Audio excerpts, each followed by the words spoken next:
Djibat Elma, des actualités uniques, dynamiques et renversantes dans le journal TV.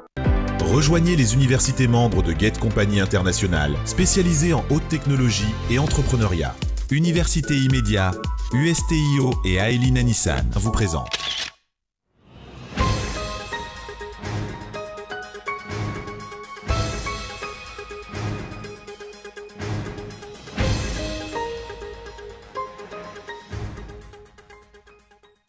Mibaribary ankehitriny ny goragora sy ny tsy fahaiza mitantana ataon'ny mpitondra fanjakana malagasy.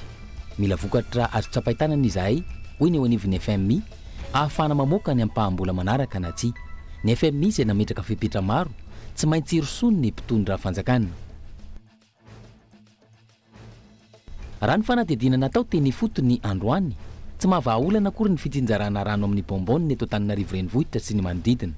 Ny omaly tsy miova hoe ireo mponina nanaovana fanadihadiana, ary tsy maintsy mividy rano R$10 ny iray bidon raha tsy te hilahatra tontolo andro.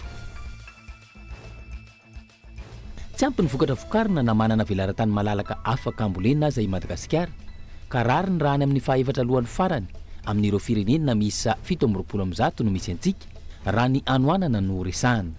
Tsy misy ihany koa ny paikady mazava apetraky ny mpitondra fanjakana anampiana ireo tantsara ny fanadihadiana natao.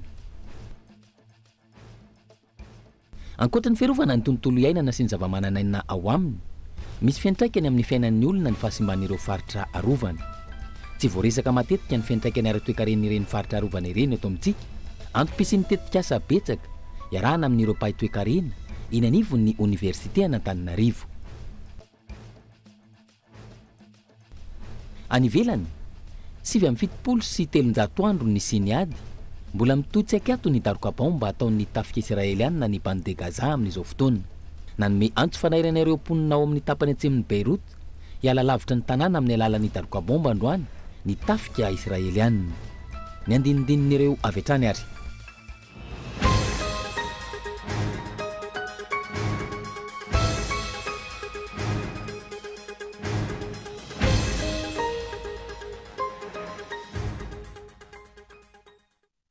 Manatitra ny araba tompoko lasy tompoko vavy tonga soa indray atao anatin'ny fampalalam-baovao amin'ity alina ity. Manasanao anaraka izany hatramin'ny farany anomboantsika ny fampalalam-baovao mibaribary ny goragora sy ny tsy fahaiza mitantana ny mpitondra fanjakana ankehitriny. Mila vokatra azo tsapahitanana izahay ho ny teo anivon'ny FMI ahafahana mamoaka ny ampahambola manaraka eo na tsy. Ny FMI izay nametraka fepetra maro tsy maintsy irosony ny mpitondra fanjakana ankehitriny. Hatrao ary ny matoan-dahatsoratra. Teboka telo lehibe no nivohitra nandritra ny tatitra famaranana ny asan'ireo iraka manokan'ny FMI teto Madagasikara tamin'ity taona 2024 ity. Mila manatratra ny 4,1 fitombony arikarena vaobe Madagasikara amin'ity taona 2024 ity, raha toa ka tokony ho tafiakatra 4,9 zany amin'ny taona 2024. Tsy maintsy ampiroboroboana ihany koa ny fampitombona ny vola miditra amin'ny kitapom-bola mpanjakana, ahafahana mampiasa vola manoloana ireo olana ara-tsosialy isy ny fitoniana ara-toekarena. Eo ihany koa ny fanatsarana ny fitantanana sy ny fanamafisana ny paikady manoloana ny ady amin'ny fiovan'ny toetrandro, isariana ireo famatsim-bola isy ny fampandrosoana maharitra. Maro ireo fepetra takiny FMI ka isan'izany io resaka hetra io sy ny mikasika ny orinasa jirama izay tokony hoe fahenany ny fanohanana ara-bola azy. Ny zava-misy manoloana ireo rehetra ireo voatery anaraka ireo fepetra ny takina ireo ny mpitondra fanjakana malagasy no isika mindram-bola aminy, ka mety izy voka-dratsy raha toa ka tsy arahana. Raha tokony ampiakarina ny fidiram-bola ny fanjakana malagasy amin'ny alalan'ny hetra, ahafahan'ny fanjakana mampiasa vola eo amin'ny lafiny sosialy araka izany, tokony ho hita taratra mazava ihany koa ny tamberina ndraikitra ho an'ny mpiasa malagasy. Tokony isy ihany koa ny fepetra raisina momba ny karaman'ny mpiasa satria mitarika fiakaran'ny vidin'entana ny fiakaran'ny hetra alaina amin'ny karama. Ny fiakaran'ny karaman'ny mpiasa izay tsy nisy tao anatin'ny taona maro raha tsy ilaza afa-tsy ny an'ireo mpampianatra sy mpanabe manerana ny nosy. Vao maly ny eo anivon'ny Saint-Pamanosy, syndikan'ny mpampianatra sy mpanabe no nanao antsoavy mikasika izay fampiakarana ny karama izay. Teboka maro tamin'ireo fepetra napetraky ny Fonds monétaire international ahafahantsika misitraka ny FEC sy ny FRD araka izany no mbola tsy tanteraky ny fanjakana malagasy. Midika izany fa eo ny tsy fahaiza mitantana ny mpitondra fanjakana, ary eo ihany koa ny tsy fahaizan'ny rajoelina manavaka izay tokony ho lara-pahamehana ho an'ny vahoaka malagasy izay mahasoa ho an'ny vahoaka fa tsy izay mahafinaritra. Isy fiantraikany goavana eo amin'ny fiainam-pirenena sy ny fiainan'ny vaoaka malagasy iray manontolo zany indrindra eo amin'ny lafiny ara-tsakafo. I Madagasikara raha teo izay efa tafiditra ao anatin'ireo firenena miisa 9 ahitana ny taha ambony indrindra amin'ny anoanana, raha mitaha amin'ireo firenena miisa 720. Izany rehetra izany no mahatonga ny FMI hitaky vokatra azo tsapahitanana ahafahana miroso amin'ny famoahana ampahambola manaraka na tsy. Tsy mahavaha-olana akory ny fitsinjarana rano avy amin'ireo bombony tao Antananarivo renivohitra sy ny manodidina raha ny fanadihadiana natao teny fotony tamin'ity androany ity. No omaly tsy miova, vidiana R10 ny iray bidon raha tsy te hilahatra tontolo andro ho ireo mponina nanaovana fanadihadiana. Kaiton Andriatsilavo no mitatra ny Tsiprian'izay. Zahay zao tamin'ny 4 maraina ny tonga teto. Zao mbola tsy miala ty. Ne zao 30 reo entana makaty reo. Tokantrano 4 no misy an'ireo. Mbola tsy feno. Vao milahatra mihitsy vao makameno zay. Tamin'ny 12 atoandro ity fotoana nandalovana teto ity. Izany hoe mifoha milahatra rano amin'ny 4 maraina, mbola tsy mahazo hatramin'ny 12 atoandro. Tsy maharaka, tsy ampy ho tsinjaraina amin'ny ponina ny rano amin'ny pompy, ary tsy maharaka ihany koa ny rano tsinjaraina amin'ny bonbonne. Ny rano amin'ny bonbonne izay ferana ho 2 bidon isaky ny tokantrano. Avy ny amboto vandrandrafa raha talamohatra, okotanina talamohatra ay. Dia ny rano iny anefany mahatonga anay maka rano aty lavitra aty le ao anatin'ny bidon ray isaky ny tokantrano. Efa le olona be dia be maka rano fa tsy izay rery kory. Alaina amin'ny bonbonne, 2 bidon isaky ny tokantrano. Zay no azo amin'ny izy. Raha ny fanazavana hatrany, mamaha olana vonjimaika sy amin'ny ampahany ny rano tsinjaraina amin'ny bonbonne, saingy mbola tsy ampy betsaka raha mitaha amin'ny filan'ny ponina. Efisin'le bonbonne zany tsy mahavan'le olana fa izay teneniko anareo zay e tena bidon 2 isa-tokantrano tsy ho ampy anatin'ny tokantrano ngeza zavatra zany satria problème ny olona tsy maintsy anasa tongotra, anasa sasasasa ny ankizy andeha hianatra ohatry zany dia tsy ampy zany.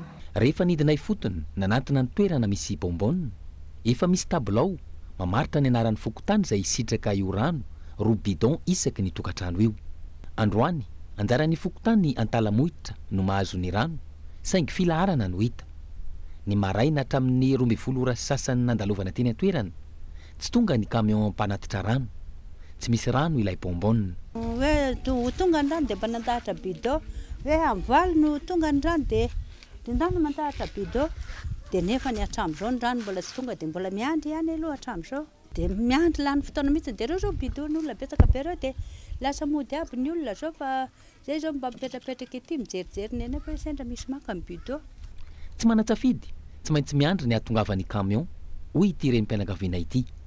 Antony R10 ny iray bidon eny an-toerana raha toka hividy rano. Mipetrapetraka ety fa raha ohatra hoe vidy rano 5 000 ny rano vao tonga ao an-drano.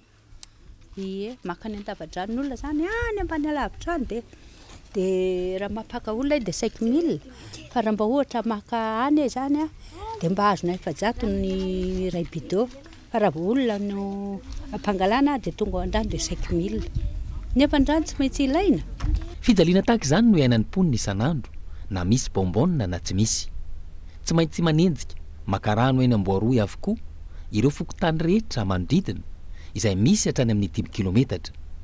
Tsy maintsy arindra ihany koa ny fizarana rano hoe ny mpiandro pompy. Tsy maharaka ireo bidon Amanarivo ny tonga eto ny rano hoy izy, satria misy fotoana mbola tapaka ihany koa ny pompy. Indray raha misy bidon Amanarivo eto zao na ohatr'izany dia ny Antsasakio ihany no mahazo rano dia tapaka ny rano. Dia miandro toro manaraka indray ny sasany. Ny eto zany zao amin'ny 3 maraina zany za dia efa tonga eto. Dia tapaka izy eo amin'ny 5 sasany eo na amin'ny 4. Dia raha riva amin'ny 7 dia izao androany sabotsy dia mba miverina izy zao tamin'ny 10. Dia eo amin'ny 2 eo izy zao tapaka. Dia any amin'ny 7 ariva indray izy tapaka. Dia parain'ny andro zany rendray eto foana fa amin'ny 12 alina mody dia matory kely aloha adiny 2 eo. Dia misy miantso indray amin'ny 1 na amin'ny 2 dia tonga eto indray. Ny olona aloha tsy mimenimena fa samy manana eo alohany izay ny taloha fa mba atao mifandimbindimby hoe mameno anankiroa zany ny olona ray dia mameno 2 indray ny ray dia mba samy mahazo kely daholo. 50 ny rano iray bidon eny amin'ny pompy ary tafiakatra R10 zany raha manatitra any an-tokantrano. isan'ny mahalafo azy raha ny fanadidinana atao. Voalohany, lavitra ary mety ho tonga hatrany amin'ny 10 kilometatra ny fakana rano. Faharoa, mifoha amin'ny 3 ora maraina ny paka rano, amin'ny 4 na amin'ny 5 ora hariva vao mahazo rano. Fahatelo, tsy misy afa-tsy 2 bidon isa-tokantrano no azo amin'ireny bonbonina ireny, izay tara fanaterana rano ihany koa ny camion. Fahaefatra, ritra avokoa ny ankamaroan'ireo vovon-drano. Voavavy araka izany ny olany rano, raha toka bonbonina, miisa 420 no naparitaka eto Antananarivo renivohitra sy ny manodidina. Maro amin'ireo antoko politika mijoro eto amin'ny firenena no tsy mandray anjara amin'ny fifidianana fa mijanona ho anarana fotsiny ihany ka tsy fantatra mazava ny antom-pisiny. Ilaina ny fandraisana fepetra mikasika azy ireny na io aza ny matany mandala ny demokratika ny Madagasikara ho ireo mpanao politika naneho ny heviny Henri Florian. Mampametra-panontaniana ny maro amin'izao fotoana izao ny hoe inona no antom-pisin'ireo antoko politika marobe eto Madagasikara nefa tsy mandray anjara akory amin'ny fifidianana sady tsy mandray anjara na bitika akory amin'ny raharaham-pirenena manoloana ny toe-java-misy eto amintsika amin'izao fotoana izao. Ny fisian'ny antoko politika maro samihafa ao amin'ny firenena iray dia endriky ny fisian'ny demokrasia ao aminy. Na eo aza izany, miteraka voka-dratsy amin'ny firenena ny fisian'ny antoko politika marobe izay hita fa tsy manao ninonina akory amin'ny fampisehoana ny demokrasia. Tokony andraisana fepetra aingana sy endrika ireo antoko politika tsy mahafeny andraikany. Na eo aza ny mahatany mandala ny demokrasia ny Madagasikara. Misy ny antoko politika eto amintsika lasa fitaovam-pianakaviana fotsiny ihany raha nambaran'ireo mpamakafaka ara-politika. Raha tena jerevana ny hoe inona ny antom-pisin'ny antoko politika? Ny antoko politika tokony manao ny atao hoe déclaration d'existence isa-taona.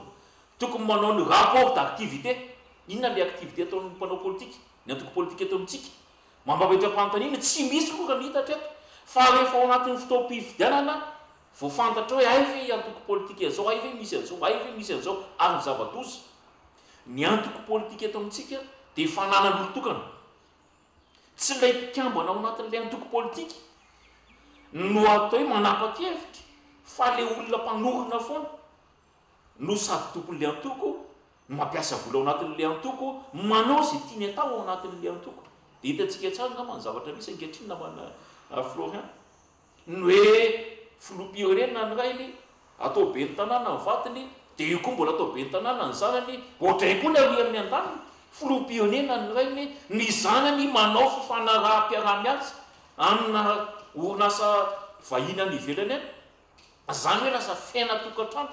Ilay antoko politika zany miaraka fotsiny etsy, tena hoe fitaovana fotsiny ahafahany mahazo fahefana. Ankoatra io, tsy mifampikasika matetika amin'ny olom-pirenena ny antoko politika rehefa ivelany vanim-potoana mpifidianana. Tsy mazava akory ny fandarana asany. Hany ka manontany tena ny mpifidy hoe inona ny tombony hoentiny ireto antoko politika ireto.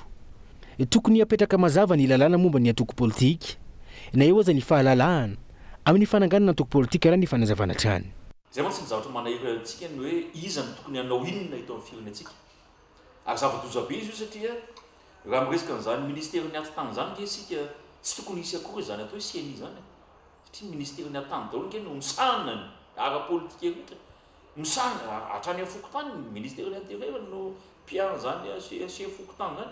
Fa hatreto aloha mbola tsy nahena anao ka niteniny tao amin'ny ministerin'ny ati-tany nanazava ny hoe ty olo ty tsy nafino fipetra amin'ny antoko politika azy. Na hoe ty antoko politika ty nanara-dalàna tsara ary nanao ny asa amin'ny antoko politika azy noho n'inona? Noho ny fatahorana ny seza. Ohatra, ny mpitondra matahotra ny mpanohatra. Ny mpanohatra izay tena manana ny zoany voafaritra ny lalam-panorenana hoe afaka manao ny asa amin'ny mampanohatra azy. Fa ny etsy an-tany ny fitondram-panjakana raha manao ny asa amin'ny mampanohatra azy ny mpanohatra eritreretiny foana fa hanonga-panjakana satria tsy voaja ilay lalàna. Tsy mipetraka ilay rafitra ara-dalàna eto amin'ny firenentsika. Efa mahery ny roanjato ny isan'ny antoko politika eto Madagasikara amin'izao fotoana izao. Saingy tsy hita taratra ny ankamaroan'izy ireo amin'ny raharaham-pirenena, indrindra fa ny fananana kandida amin'ny fifidianana izay mifandimby. Fa na io aza ny fananana velara-tany midadatsika eto Madagasikara, tsy ampy ny vokatra anatiny, raha reny raha tokany amin'ny laharana farany fa efatra alohan'ny farany amin'ireo firenena miisa 720 no misy ny firenena amin'izao fotoana, raha ny lafiny hanohanana no resahina ny fitondrana ankehitriny rahateo izay tsy manana paikady mazava, hanampiana ireo tantsaho ny mpampianatra mpikaroka naneho ny heviny fanadihadiana. manana velara-tany Hamirify 6 tapitrisa hektara eo i Madagasikara izay afaka volena saingy ny 3 tapitrisa hektara ihany hanofo volena amin'izao raha ny fanazavana. Raha ny tanimbary azo volena manodidina ny 2.5 tapitrisa hektara eo izany. Tsy mbola ampy ireo vokatra izay vokarina kararany raha any amin'ny halarana faefatra avy any aorina. Amin'ireo firenena miisa 17 i Madagasikara raha ny anoanana no resahana. Raha ny hiataremarika navoaka ny indice de la faim dans le monde tamin'ny volana oktobra 2024 ity. Tsy misy ny politika mazava hanampiana ireo tantsa hanatsarana ny vokatra raha ny fanazavana.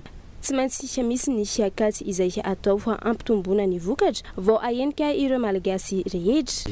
Amin'ny ankapobeny moa zany tena ataontsika hoe fambolena mahomby dia ny fambolena manaraka amin'ny fipetrahan'ny masom-boly, fambolena manaraka amin'ny fipetrahan'ny rano, manaraka amin'ny fipetrahan'ny zezika. Dia rehefa ireo telo anankiroa zany no atao voaraka dia mamokatra. Dia raha eo ampifandraitsika amin'ny ataontsika hoe tsy fanjaritsakafo eto Madagasikara izay anisany mahatonga antsika ho ary amin'ny laharana ary dia io ny ataontsika hoe le tsy fahombiazan'ny fambolena dia eo koa le fiovaovan'ny toetrandro. Dia le fiovaovan'ny toetrandro io mahatonga ny ataontsika hoe taom-pambolena tsy mikisaka dia eo koa le tsy fisian'ny rano dia eo koa le fiakaran'ny hafanana. Manampy izany ihany koa ireo faritra ahitana vokatra maro any an-toerana izay tena ahitana izay tsy fanjari-tsakafo izay antony tsy miovaova ny sakafo ho an'izy ireo. Dia eo amin'ilay tsy fanjari-tsakafo izany dia ny habetsahan'ilay vary dia ny habetsahan'ilay vokatra dia efa mahatonga ny tsy fanjari-tsakafo fa anisan'ny mahatontsika hoe ny hevitra mitarika ny tsy fanjari-tsakafo koa dia ny ataontsika hoe ny accessibilité hoe ny sakafo anankiray ve dia ho an'ny olona rehetrarehetra ve ny sakafo sa ny ampahan'olona vitsivitsy ihany no mahazo azy. Dia eo koa le stabilité izany hoe mandritry ny taona anankiray dia misy le ataontsika hoe tsy fanjari-tsakafo miova araka ny taona, afaka araka ny volana, araka ny vanim-potoana. Iamafy ny fiatrehana ny resaka tsy fanjari-tsakafo sy ny keresy raha tsy misy ny politika hoe tsy ny fanjakana indrindra manoloana izao ho fiovaovan'ny toetrandro izao raha ny fanazavana. Efa misy ny fikarohana izay nataon'ireo mpikaroka amin'ny fametrahana masom-boly mahazaka fiovaovan'ny toetrandro. Roa andro tao aoriany fanombohan'ny asa tena toa madinika voany niverina nijery sy nanaramaso ny fizotry ny asa teny an-toerana ny kandidata Ina Razafinjoelina androany. Ireo asa nirosona ireo izay tafiditra anatin'ilay asa maharitra ho any Antananarivo araka ny fanambarany ity farany ombeny fanadiadina. Tsy niandry ela roa andro aty aoriana niverina nidina ifotony nanaramaso akaiky ny fizotry ny asa tena toa madinika voany ny kandidata Ina Razafinjoelina. Asa izay tafiditra anatin'ilay asa maharitra ho Antananarivo na ny AMA efa nambarany ny 7 oktobra 2024 lasa teo. Ankoatra ny asa fanadiovana, maro ihany koa ny fangatahana nataon'ny mponina. Tsy maintsy alamina avokoa izay rehetra nangatahana hoy izy, saingy tsy maintsy atao ao anaty fandaminana araka izay tena lara-pahamehana. Ndanga re olona raha ohatra ka hita hoe mandalo hoe dia tany-po dia eny ary. Azonareo ve? Zay aleo vaina mihitsy le fomba firesaka. Tsy izany ny atao hoe politika tsy fahaizana mamitaka fa ny fahaizana miasa. Ao dia izay mbola hijery any dia mbola tsy antsanao amin'ny priorité an'ity secteurnareo ity izay fa satria le asa natao tato izao efa mety hitanareo efa nienidina be ty rano ity fa le ary mbola tsy mahafa-po dia tsy maintsy hiverenana ihany koa. Tsy aivona asa telo avy hatrany no natomboka teny toa madinika voany ny alakamisy lasa teo. Fanadiovana ireo lakan-drano izay miteraka fitohanan'ny rano ka mandoto ny tontolo iainana sy miteraka tsy fahasalamana ho an'ny mponina. Nandraisana ihany koa ireo tanora tsy hanasa teny an-toerana no nanaovana izao tetikasa izao ary anenika ny boriboritany enina eto Antananarivo renivohitra. Nosatarina tamin'ny fomba ofisialy androany ny fankalazana ny 20 taona nijoroany cité akany Sambatra Itosy. Ankoatra ny lanonaka mpanokafana sy ny fisiany ireo hetsika maro samihafa, nanentana ireo mpiray tanàna hanohitra ny fifankatiavana sy ny firaisan-kina ireo komity mpikarakara ny fankalazana. Ito eo anatin'ny iray taona ny fankalazana ary isy ny hetsika lehibe aoriana izao fanamariana izao raha ny fanazavana. Nateo aza nisakantsakana maro samihafa. Tontosa tamin'ity androany ity ny fanokafana tamin'ny fomba ofisialy. Ny fankalazana ny 20 taona, nijoroany ny cité akany Sambatra Itosy.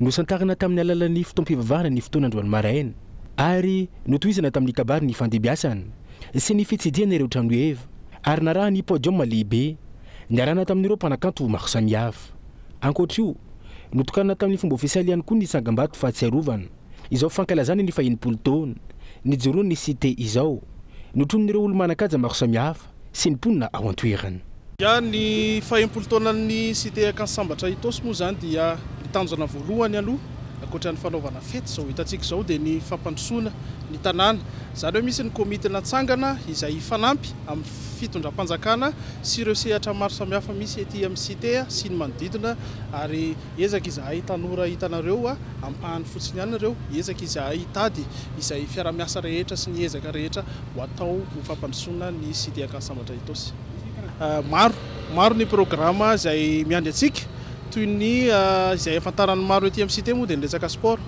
ny volley ny foot sy ny sisa isy ny tournoi zay lehibe izay ho ataony ety amin'ny cité akansambatra tafiditra ao anatin'ny fankalazana zany isy ihany koa ny fiarahana amin'ireo zokiray aman-dreny sy ireo olona namiratra teto amin'ny cité ary isy ny fotoana anankiray ihany koa satria dia rehefa nangana antsangam-baty ianao dia tsy maintsy mila fanampiana sy tosika maro isan-karazany ary any amin'ny volana marsany dia isy ny projet izay seho lehibe ho atao eto Antananarivo hoentina anatanterahana ilay tsangam-bato lehibe ho atsangana eto amin'ny cité akansambatra to hanavao sy katsakatra ny anatsarana ny cité akansambatra itosy ihany koa ireo mpikarakara ny hetsika mba hipetraka ho cité modely izany akansambatra itosy izany na amin'ny alalan'ny fotodrafitrasa na amin'ny alalan'ny fiarahamonina indrindra fa ny fifankatiavana sy ny filaminana raha ny eto amin'ny cité manokana irahantsika mahafantatra angamba zany hoe raha tamin'ny taona 1960 zany ny cité efa somary antitrantsitra ihany ny infrastructure eto amin'ny cité anisan'ny tanjona amin'ny fampandrosoana dia nijerena vahaolana mahakasika ny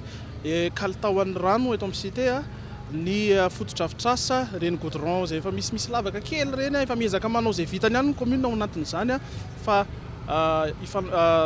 mifanometanana moa anatin'izay fa tsy hoe miandry any commune rery anao an'izay na fitondram-panjakana rery anao an'izay dia fampandrosoana toy izany zany lay katsahanay atao ahafahana mifanampy amin'ny efa fahefana mahefa amin'izay fanamboarana ny zavatra ety amin'ny cité izay ankoatra ity fanokafana tamin'ny fomba ofisialy androany ity hisy ihany koa ny tetikasa lehibe izay apetraka ho marika izao fankalazana ny fahinimpolo taona izao izay efa andala-pikarakarana amin'izao fotoana izao raha ny fanazavana trano nasehon'ireo mponina androany fampiray-tanàna miaina ao anatin'ny fifankatiavana tanteraka izy ireo dia ila fomba iny ihany koa tompoko lasy tompoko vavy no entina misetao anatiny doka vetivety vavao farany mbola mitoy ny zarakado zarakado ao amin'ny telma fiainam-bidy goavana amin'ny smartphone filine sy ireo finday telma maro afako sy izany ihany amin'ny bonus isorofena amin'ny fotoana rehetra ifandraisanao amin'ireo akaiky anao ary arotiaingana fa tsy misy otrity hatramin'ny 1 amin'ny 30 oktobra ihany hitanao eny amin'ny telma shopy akaiky anao.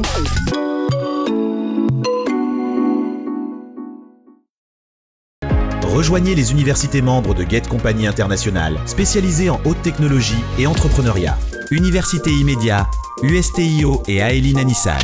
Plusieurs filières au choix: génie logiciel, développement web, applications mobiles, administration de bases de données, intelligence artificielle, robotique, cybersécurité, cinématographie, ingénierie du son, marketing digital, journalisme numérique, communication digitale, génie civil et énergie renouvelable, agrotourisme et hôtellerie. Rejoignez les universités Immédiat, l'USTIO et l'Aeline Nissan. Appelez le 034 31 777 37.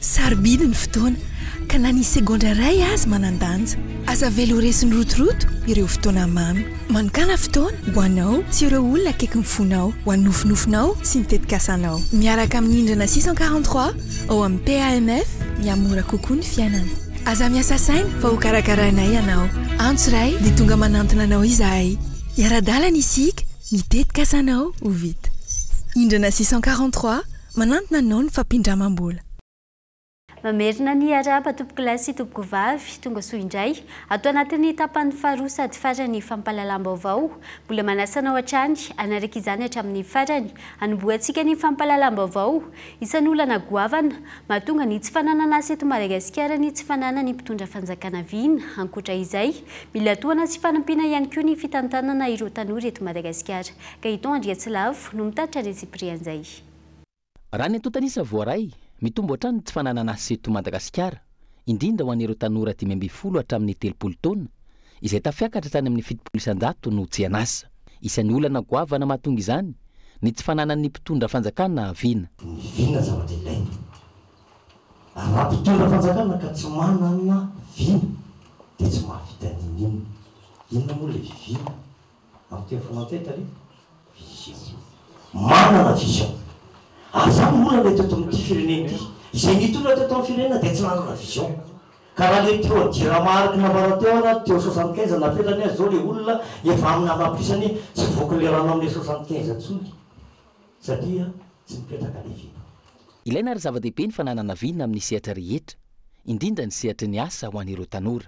Mifanakalo-hevitra mba ahafahanao mandroso bebe kokoa fa aleo ajanona treo ny hoe tanora mitsambiky mikipy na tanora miasa fotsiny izy fa io ny asa misy fa andao tena iroso amin'ny fampandrosoana. Ahafana manatratra ny tanjona sy ireo viana napetraka, mila fitantanana ny tanora eto Madagasikara. Mila toana sy fanampiana avy amin'ireo efa manana traikefa amin'ny fandaharahana. Mangetaeta ireo tanora ireo. Atolotra ety ampahany amin'ny tononkalo na ampianarina anay fony izay mbola tany amin'ny lycée tany dia nampianarina hoe tanorinareo dia izao ny tokony fiainanareo hoe ny tanora tsy afaka ny firenena raha toa ka tantanandava ny tanora tompony ho avy fa raha misy ny fahavoazana velohanay ny andraikitra zany hoe ny miray viana ireto tanora ireto zany dia tena vonina andray andraikitra ary mahafantatra fa ny tanora tahaka azy ireo dia tena te hiotra tena te androso fa izay le mitantana izay le hoe hoaiza no alehanay. Tsy ivona nosokafana sy nampahafantarana tamin'ny fomba ofisialy androany ny fijoroan'ny ONG miray viana. Ahitana ireo mpianatra, mpamatsy vola, université sy orinasa ao amin'ny commune Ambavady tokana. Tanjona ny anomezana tolo-tanana sy fitantanana ny tanora. Mahomby kokoa ny fanentanana iadina amin'ny herisetra raha toa ka ireo samy tanora no mifanentana hoy teo anivon'ny CDA Andotam-penaka. Araka izany, apetraka amin'ireo sekoly miisa 5 eto Antananarivo ilay antsoina hoe coin jeune. Ny fisiany tetika asa io izay nahitana tombotsoa ny fanazavana trany fanadihadiana. Fangamony ny vehivavy natao izakany mandidy sy ny tsiray hoe ny vehivavy ihany ve mampiasa fandraitra izany angamba manasa lamba mahandro ny finy dia manasa lovia mampiritra ny soreva tonga amin'izay ka hitanga lagaina fatorony nefa fitraika ny midarika ny mazava-taona fony isan'andro mety mbola apeno monta fa miezaka miariko izy dia hoe foana satria nanao safidy izy dia nakadidy hoe tokantrano fiaviana fa anka tokantrano tsy fizalidy na hoe ny mamitena ny lahy dia vavy tsy maintsy manginy no. Fanentanana maro isan-karazany ny adina amin'ny herisetra no natao teto amin'ny lycée Zizira Bearvelo. Etsika izay tafiditra ao anatin'ny coin jeune iarahana amin'ireo fikambanana mpiara-miomby nantoka isan-karazany miady amin'ny herisetra. Ireo ankizy no nentanina satria mahay mifampita hafatra izy ireo araka ny fanadihadiana efa natao. Ny angany aloha dia tany amin'ny faritra 13 tsy anisany Analamanga mialatsiny efa tsy tadidiko daholo faritra 13 fa tany nanaovana coin jeune 7 dia hita fa nisy vokatra tsara le izy mahay mifampita ny ankizy mitombo ny taham-pahavitriana ny fahasalamana netinety kokoa satria tamin'izay tetika asa izay zao dia ny zareo misehatra amin'ny fahasalamana ny arany asa dia nisy vokatra tsara le izy. Toerana iray natao hitaizana sy anabeazana ireo tanora ny coin jeune ary misy fanamafisana na traikefa. Efitrano iray vatsiana fitaovana isan-karazany natokana hifampizarana ireo tanora ny loha hevitra tsy voaresaka any ampianarana. Tanjona anatin'izany hatrany ny adina amin'ny herisetra mianjady na amin'ny lehilahy na amin'ny vehivavy izay mbola mahazo vahana eto amintsika amin'izao fotoana. Fampahafantarana ihany koa ireo olona rehetra tsy akanafaka zany hoe aiza reo lalana tokony alea raha ohatra ka tratrana herisetra zay. Izay no ataoko hoe natonga izao fiarah-miasa zao dia anisany nanao fanentanana zay tety amin'ny anivon'ny établissement izay heverina hoe tanora izay tokony hafantatra ary maro amin'ireo ataoko hoe club de jeune eto anivon'ny école ihany koa ny nahazo fiofanana mahakasika an'izay hoe ady amina violence izay. Sekoly miisa 5 no ametrahana io coin jeune io eto Antananarivo renivohitra ka napetraka tamin'ny fomba ofisialy omaly ny any Zizira Bearvelo. Amin'ireo tolotra maro omen'ireo université tsy miankina, ny cours en ligne no isan'ny mahasarika ny ankamaroan'ireo mpanaraka fiofanana amin'izao fotoana. Ny cours à distance izay efa tsy mahasarika ireo mpiofana intsony raha ny fanazavana. Fanampanazavana. Ny olona sehatra ny asa. Iny zany tena avantage ho anazy satria afaka miasa izy no afaka mianatra. Fa le à distance vitsivitsy. Eny atao amintsika tsinona ohatra misy ny olona tsy dia intéressé amin'ny resaka boky. Dia alohan'ny misafidy an'ilay hoe na izy en ligne na izy présentiel. Fa ankoatra ny fiarovana ireo tontolo iainana sy ireo zava-manan'aina ao aminy, misy fiantraikany amin'ny fiainan'ny zanak'olombelona ihany koa ny fahasimban'ny ireo faritra rovana. Tsy voaresaka matetika ny fiantraikany ara-toekareny ireny faritra rovana ireny eto amintsika, antony sy ny tetikasa betsaka izay iarahan'ireo mpahay toekarena eo anivon'ny Université an'Antananarivo, ireo mpampianatra mpikaroka eo anivon'ny IRD na ny Institut de Recherche pour le Développement. Fitinokoloina. Misy akony amin'ny fiainam-ponina eny fotony ny fahasimban'ireo faritra rovana raha fanazavana ireo mpahay toekarena. Tsy voaresaka firy, saingy zava-dehibe ny fijerena ireo fiantraikan'ny fahasimban'ny faritra rovana ireo amin'ny maha olona. Ankoatra ny lafiny ara-tontolo iainana toy ny fahasimban'ireo zava-manan'aina sy ny zavaboary, raha ny fanazavana ireo mpahay toekarena misehatra amin'ny tontolo iainana izay. Zay intervention nandritra ny panel hoe matetika tsy dia voaresaka loatra, izay hoe misy fiantraikany amin'ny mponina izay, dia izay ny tena anisany avohatra ao anatin'ilay izy hoe inona ny fiantraikany. Azo lazaina hoe efa nisy ihany aloha taloha zany fa mbola tsy tena hoe nandalina tsara momba izy, fa anisany tena hoe particularité an'ity zany dia hoe mametraka méthode izay eken'ny mpahay toekarena hoe tiany atao hoe amin'ny teny teknika hoe robuste zany hoe matanjaka sy mafiorina entina natanterahana an'izay, ary miezaka fa ny période anaovana azy dia période na 20 taona, satria matetika loatra ny herintaona 2 taona tsy dia ahafahana miteny loatra hoe inona ilay tena vokany, fa iezaka zany ao anatin'izay fotoana lavalava izay no andiniana hoe inona ny tena fiantraikan'ilay politika marina, zany inona nomboka atao amin'ny taona 2 ka hatramin'ny 420 sy 2 no taona anaovana an'ilay observation atao anatin'izay 20 taona izay, dia inona ny vokatry'ilay politika fiarovana ny tontolo iainana. Mpianatra mpikaroka amin'ny AIR sy mpampianatra mpikaroka ary mpikaroka eo anivon'ny IRD na ny Institut de Recherche pour le Développement manoloan'izay no manao fikarohana mikasika ny fiantraikany ara-toekarena sy ny fahasimban'ireo faritra rovana ireo. Tanjona ny amoahana ny voka-pikarohana manodidina izay atolotra ny tompon'andraikitra mahefa ahafahana mitondra ny vokatsoa an'ireo mponina eny fotony. Tout le projet a été conçu pour faire du renforcement de capacité à la fois de jeunes chercheurs, de doctorants. Natao anamafisana ny traikefan'ireo tanora mpikaroka ny antopisian'ity tetikasa ity, indrindra ireo doctorant, fa eo ihany koa ireo mpianatra master samihafa izay nanatrika atrikasa isan-karazany nandritra ny 7 andro. Omena fiofanana izy ireo amin'ny resaka angom-baovao sy antotanisa. Izany rehetra izany dia ampiasaina fitaovana ikafarany amin'ny resaka fikarohana. Mino izahay fa isy vokany ara-siantifika tsara izay afaka ampiasaina amin'ny politika mpanjakana eto an-toerana. Et on espère que ça donnera lieu à des résultats scientifiques intéressants, de très bon niveau, et également qui soient utiles pour les politiques publiques ici. Notonto sain'andro any tetsy amin'ny Université an'Antananarivo ny famelabelaran-kevitra narahina ady hevitra mikasika ny tetikasa betsaka niarahana tamin'ireo mpahay toekarena sy mpikaroka samihafa, atolotra ireo mpamatsy vola nisehatra amin'ireo fiarovana ny faritra arovana ny voka-pikarohana azo amin'izay raha ny fanazavana hatrany. Lafim-baovao hafa kosa indray ivelatra hatrany ny sehatra nomerika amin'ny alalan'ilay platforma kesika izay ampifondronana ireo vokatra vita malagasy tahaka ny jeux vidéo, ny application vita malagasy ary ireo horonan-tsary malagasy amin'izao fotoana amin'ny alalan'io story no entina ampahafantarana bebe kokoa ireo vokatra vita malagasy ary mba hahita tombontsoa hivarotra ireo vokany ireo mpamokatra avy eto an-toerana. Ny larany F100 hatrany no mitatitra ny Tsiprian'izay. Vokatra maro no efa novokatra ny ireo tanora malagasy amin'ny sehatry ny jeux vidéo sy ny application saingy isan'ny olana hatrany ny fampahafantarana sy ny fivarotana izany. Mbola sarotra ho an'ireo tanora sy ireo mpamokatra malagasy ihany koa mampiditra izany ao anatin'ireo store amin'ny sehatra iraisam-pirenena antony lafo izany. Ho fampiroboroboana ny vokatra numerika sy fanampiana ireo mpamokatra malagasy no antony nananganana ny kesika izay store andravonana ireo karazana jeux vidéo sy application ary horonan-tsary malagasy hanampiana ireo mpamokatra mba hivelatra. Kesika zany dia store anankiray vaovao ho ana marché na contenu destiné ho an'ny produit malagasy irery ihany. Ny zavatra ho varotanao anatiny io dia jeu vidéo application dia film dia hitao ihany koa ny archive ny VOD ny RFC na rencontre des films court. Tsy hoe varotra ihany ao dia hoe tsy maintsy mandoha vola fa misy contenu maimaim-poana ihany koa.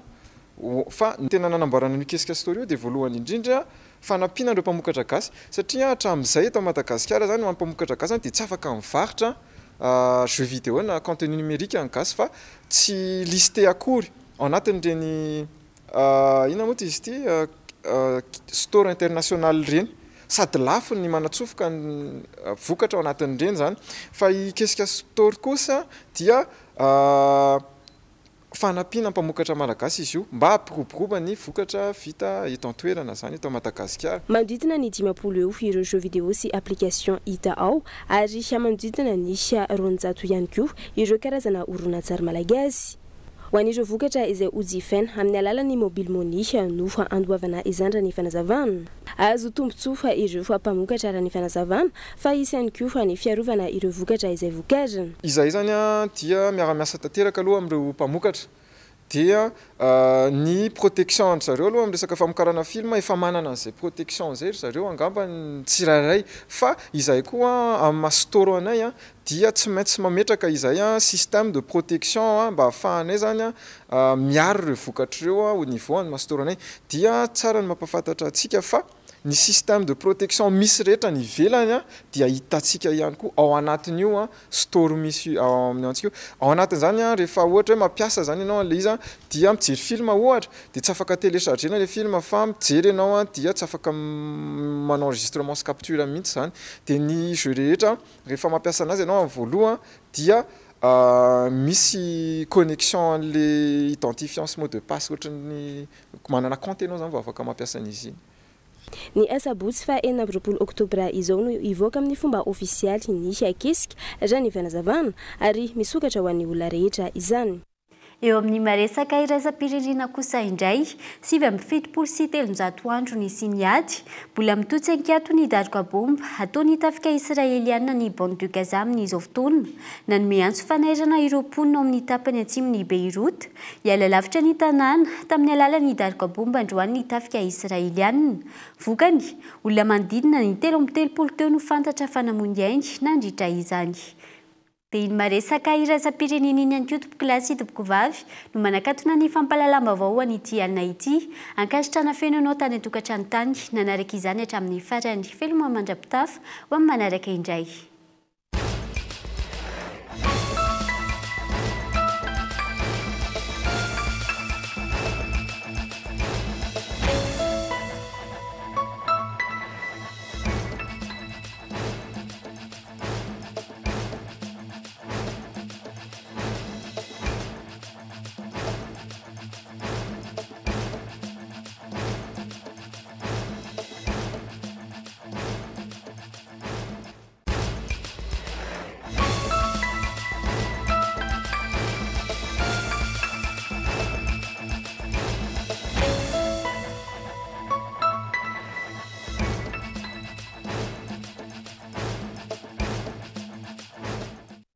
Rejoignez les universités membres de Get Compagnie Internationale, spécialisées en haute technologie et entrepreneuriat.